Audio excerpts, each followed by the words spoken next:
Hello guys. जैसा कि हम लोगों ने कल कलेक्शन ऑफ डाटा पढ़ लिया था, तो आज हम लोग पढ़ने वाले हैं क्लासिफिकेशन ऑफ डाटा। ओके, तो कलेक्शन में हमने क्या पढ़ा था? हम मेन जो चीज़ें थी दो थी, तो प्राइमरी डाटा और एक सेकेंडरी डाटा। के जो प्राइमरी डाटा के थे वो हमने मेथड्स पढ़ लिए थे। कौन कौन से थे? 5 मेथड थे, आपको पता होगा। सेकेंडरी के दो थे, पब्लिश्ड और अनपब्लिश्ड। ठीक है, प्राइमरी के 5 थे। आई होप आप लोगों को याद होंगे। अगर याद नहीं है तो थोड़ा रिकॉल कर लेते हैं। एक दो तीन चार, ये 5। पहला तो होता है डायरेक्ट, दूसरा होता है ओरल, तीसरा होता है कोई लोकल के हिसाब से, चौथा होता है क्वेश्चनरी, ईमेल या वगैरह ईमेल से क्वेश्चन भेज के कर लेते हैं। जो पांचवा जो है वो है न्यूमिनेटर्स। Okay, numerators. तो 5 ये थे, 2 ये थे, बस यही चीज़ें थी। और हमने कंपैरिजन देख लिया था कैसे कैसे कंपैरिजन होता है प्राइमरी और उसमें क्या क्या फ़र्क है। ठीक है, प्राइमरी सेकेंडरी में। आज हम पढ़ने वाले हैं classification of data. Okay, classification का मतलब क्या होता है? ठीक है, डेफिनेशन देख लेते हैं सबसे पहले। Grouping related data into classes based on A characteristics.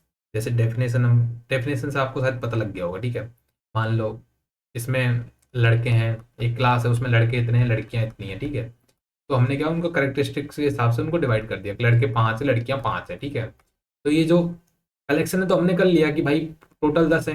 लेकिन जो हमने क्लासिफिकेशन कर दिया उनका कि 5 ये हैं 5 ये हैं, तो वो क्लासिफिकेशन हो गया। ठीक है, 10 में से मेल इतने हैं, फीमेल इतने हैं। ठीक है, तो वही होता है क्लासिफिकेशन। तो इसका क्या होता है, यूज क्या होता है? Helps in comparison and analysis. Okay, analysis में हेल्प करता है। ठीक है, अब जैसे उसमें पढ़े थे हमने टाइप्स, इसमें भी पढ़ लेते हैं क्लासिफिकेशन के टाइप्स कौन कौन से हैं। ठीक है, तो मेन इसके हैं चार।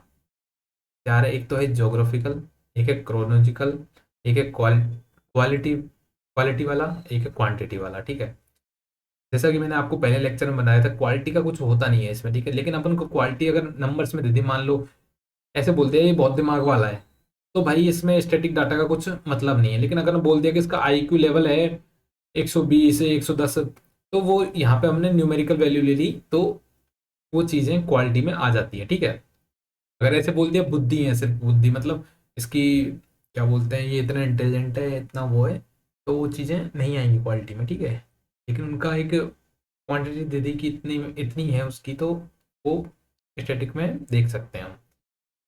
चार हैं, चारों को एक एक करके पढ़ेंगे, बस इसमें ये चार ही हैं, और फिर वो चैप्टर इजीली कवर हो जाएगा। ठीक है, जैसा कि पहले से शुरू करते हैं। ठीक है, टाइप्स ऑफ क्लासिफिकेशन। जोग्राफिकल, आपको पता है भाई जोग्राफी में क्या पढ़ते हैं हम? मान लो ये इंडिया का मैप है। ठीक है, इंडिया का मैप है, तो इसमें क्या पढ़ते हैं भाई? इधर स्टेट में इतना वो है, तो इसमें जब किसी भी चीज़ का ज्योग्राफी के हिसाब से क्लासिफिकेशन किया जाए कि यहाँ पे इतनी चीज़ें पैदावार होती है, इतनी पैदावार नहीं होती, तो वो चीज़ें ज्योग्राफी में आ जाती है। क्रोनोलॉजिकल मतलब टाइम के हिसाब से कि 1961 से 1961 ये था, कोई भी टाइम दे देना तो वहाँ पे क्रोनोलॉजिकल आ जाता है। ठीक है, लेकिन जैसे क्वालिटी आ गई, तो भाई जब एट्रीब्यूट्स दे रखे हैं, क्वालिटीज़ दे रखी है, तो वहाँ पे क्वालिटी का हो जाता है। ठीक है, अब ऐसी क्वांटिटी है, लेकिन अगर अपन को दे रखा है भाई मेजरेबल, मेजर कर सकते हैं, जैसे अपन को क्वालिटी दे दी, क्वांटिटी दे दी कि भाई इस क्लास में 5 है, ठीक है, इस क्लास में 10 लड़के हैं, तो वो क्वांटिटी दे दी ना, तो क्वांटिटी में आ जाएंगे। ठीक है, अब इनका देख लेते हैं जोग्राफिकल, जो मैंने लिखा हुआ है उसको पढ़ देते हैं।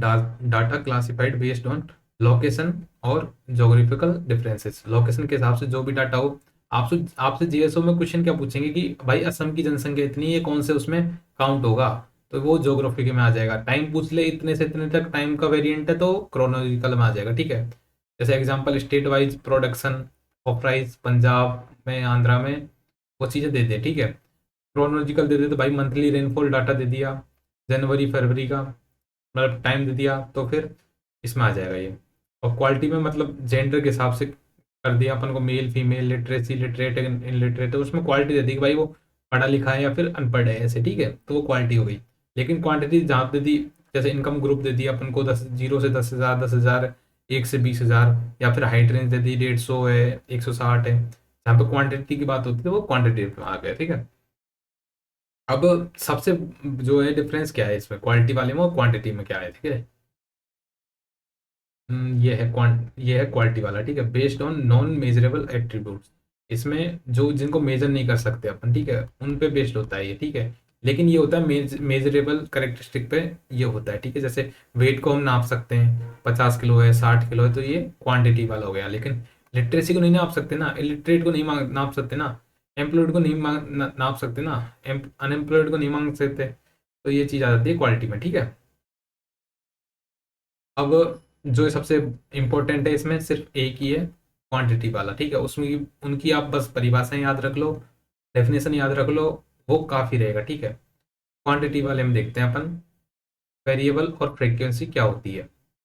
तो इनके हिसाब से क्वांटिटी वाले को दो भागों में बांटा जाता है, एक तो कंटिन्यूस वेरिएबल, एक है डिस्क्रीट। डिस्क्रीट कंटिन्यूस से आपको पता लग रहा है, देखो यहाँ पे 10 से 20 है, 20 से 30 है, 30 से 40 है, 40 से 50 है, 50 से 60 है।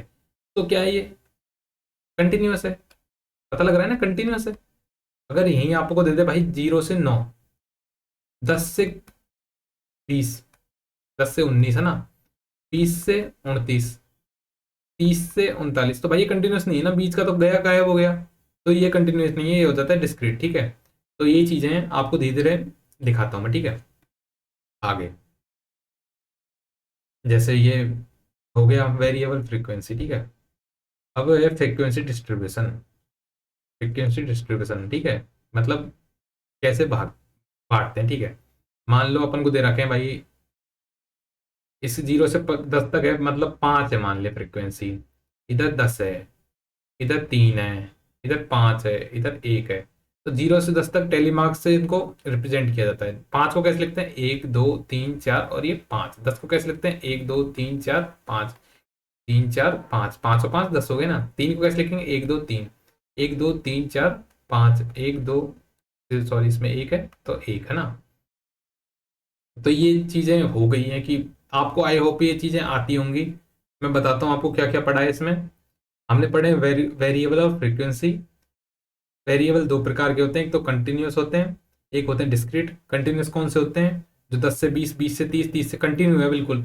लेकिन अगर ऐसे दे रखी 0 से 9, 10 से 19, तो बीच में टूटी है ना, तो वो डिस्क्रीट हो गया, ठीक है।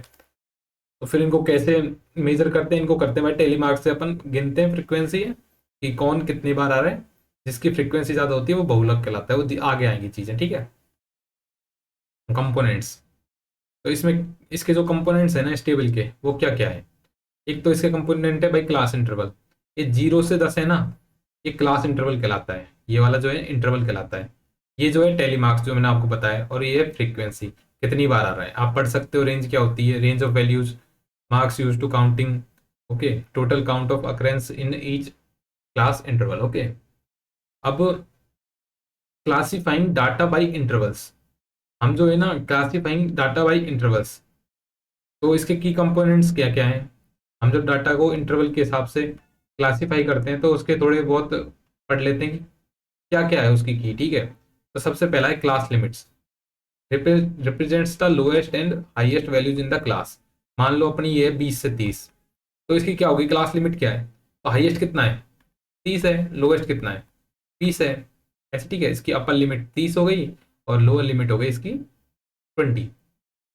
Class frequency, number of observation within a specific class. Example, for the interval 20 to 30, the frequency is 8. For 20 to 30 is frequency is 8, ठीक है। Class mid point, mid point जैसे मिड पॉइंट कैसे निकालते हैं, इसका फॉर्मूला होता है 0 से 10 है तो हायर माइनस लोअर अपॉन 2, ठीक है। सॉरी हायर माइनस नहीं, higher plus lower upon 2, higher plus lower upon 2। तो जैसे अब मिड पॉइंट बता दो मुझे आप इनके, इसका मिड पॉइंट कितना हो गया, 10 + 20 कौन दो 15, इसका 25, इसका 35, इसका 45, इसका 55, ठीक है। ये मिड पॉइंट हो गए इनके, ठीक है। ये सारे मिड पॉइंट हो गए हैं। आई होप आपको ये चीज़ें समझ में आ रही होंगी। क्लास लिमिट क्या होती है, जो हायर लिमिट होती है वो कौन सी होती है, लोअर लिमिट कौन सी होती है, क्लास फ्रिक्वेंसी क्या होती है, क्लास मिड पॉइंट क्या होता है। और मेथड ऑफ क्लासिफिकेशन में दो प्रकार के मेथड आ जाते हैं, एक होता है एक्सक्लूसिव, एक होता है इंक्लूसिव। तो एक्सक्लूसिव जो होता है वो होता है कंटिन्यू, ठीक है। मैंने बताया था ना आपको कंटिन्यू कौन सी होती है, ये होती है एक्सक्लूसिव। जैसे 20 से 30 है, 30 से 40 है। लेकिन इंक्लूसिव कौन सी होती है, जो 20 से 29 है, 30 से 39 है, ठीक है। तो ये हो गई अपनी इंक्लूसिव, ये हो गई एक्सक्लूसिव। तो अपन को जो क्वेश्चन में दे रखा होगा वो होगा एक्सक्लूसिव। अगर अपन को इंक्लूसिव दे रखा है तो उसको अपन एक्सक्लूसिव में बदल लेंगे, ठीक है। कैसे बदलेंगे, देखो 20 से 29 है ना ये, और ये 30 से 39 है, ठीक है। तो इसमें क्या करेंगे, इन दोनों को जोड़ के और 2 का भाग दे देंगे, ठीक है। 29 प्लस 30/2 बराबर आ जाएगा 29.5। तो ये लिमिट हो जाएगी 29.5 तक एक्स से, 29.5 से ये हो जाएगी 39.5, मतलब 0.5 घटाते हैं 0.5 जोड़ते हैं, तो इसमें 20 में से 0.5 घटाएंगे तो कितना आ जाएगा 19.5। तो ये लिमिट होगी 19.5 से 29.5, 29.5 से 39.5। आगे भी चीजें आएंगे, आप समझ जाओगे, ठीक है। एग्जाम्पल ले लो, ठीक है। पूरा टेबल का एक एग्जाम्पल देख लो, ठीक है। क्लास इंटरवल दे रखे हैं अपन 20 से 30, 30 से 40, 40 से 50, 50 से 60। इसकी लोअर लिमिट क्या है, आप ही बताओ। इसकी लोअर लिमिट होगी 20, इसकी 30, इसकी 40, इसकी 50। इसकी हायर लिमिट, अपर लिमिट 30, 40, 50, 60, ठीक है। फ्रीक्वेंसी अपन को दे रखी है, ये वहां पर मिलेगी 8, 12, 6, 4 दे रखी है। अपन को चाहिए मिड पॉइंट, इसके मिड पॉइंट कितना हो गया दोनों का, 25, 35, 45 और 55, ठीक है। थैंक यू गाइज, बस इसमें इतना ही था। बाकी नेक्स्ट जो लास्ट वीडियो आ रही है वो कल मैं डालता हूँ, फिर अपने ये चैप्टर पूरा खत्म हो जाएगा। उसके बाद में मैं पूरा एक रिवीजन के लिए एक वीडियो डाल दूंगा, फिर उसके बाद में आपको कहीं भी कुछ दिक्कत नहीं आने वाली है, ठीक है। Thank you guys.